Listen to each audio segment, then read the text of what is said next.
Well, we had a great night last night watching the Grammys, and of course, in our last half hour, you saw a little sneak peek of that, a little recap. We have something very excited for you this morning. Yeah, we have Josie with our radio partner Star 99.1 joining us. Josie, so glad to have you this morning. Hey, we know you're up early with us this morning. Were you able to watch the whole thing last night? So it was 3.5 hours. So I can't say I waited until the very, very end. You can't even get me to stay in church for 3.5 hours. So I did my best.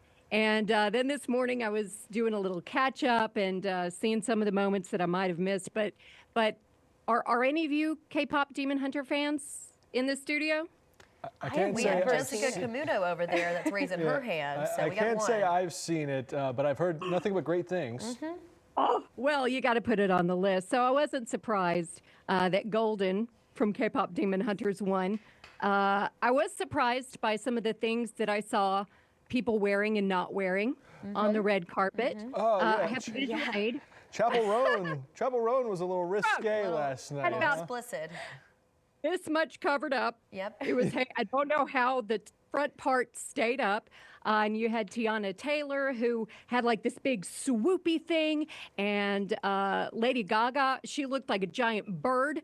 And I love that for her. And it was a lot of fun getting to see the performances and everybody, you know, bringing all the energy that they brought to the show, especially for the Ozzy tribute. I mean, you got pyrotechnics, and they pulled was it Post Malone in that one that they pulled in for that? I think so, yeah. Now, I got to know, so, you know, you saw some of it. You went back this morning to kind of get a recap of the stuff that you might have missed. Was there one moment in particular that stuck out to you that was like, wow, that was really cool? Like, that was probably like a favorite moment of yours? Well, first of all, I was shocked that the Fugees performed because Lauryn Hill doesn't show up for anything. Right. And she showed up. So I was thrilled. And Cher wandering off stage and having to come back and saying the wrong thing when she was giving Kendrick Lamar his award. And she just saw Luther Vandross. And I feel that because I'll just look at some letters and be like, yeah, I'm pretty sure I know what this says. So her getting that was a moment for me. Let's Cher, we're going to cut her a break. Yeah, right? I feel like I would have done that. I just wandered off and somebody would turn me back around and send me back out on the stage and say, you're not done yet. But I was really glad that Nine Inch Nails won because I'm a big fan of Nine Inch Nails.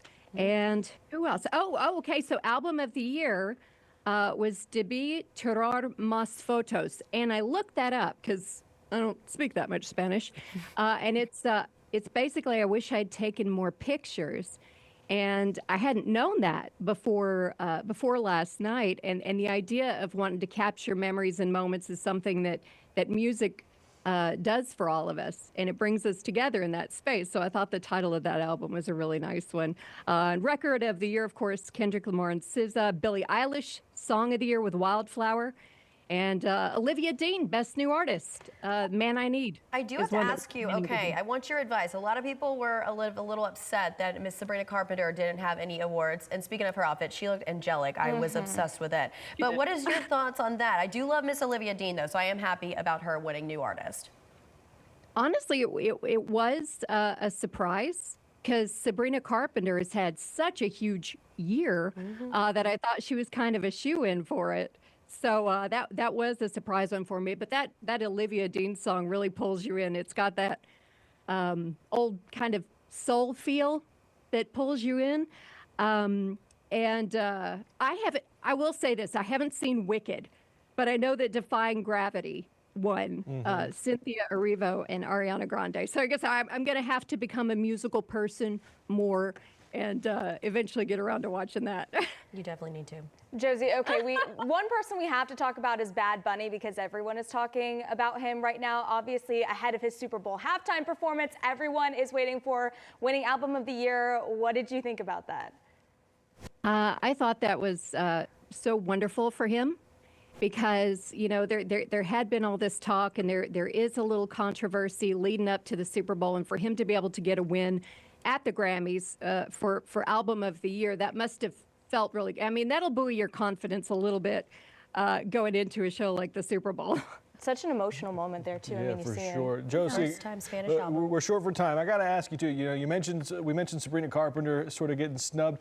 I was shocked I didn't hear Taylor Swift's name at all, like in any nominations or anything. Is that just like a timing thing, or like were people just kind of like she had her moment in 2025?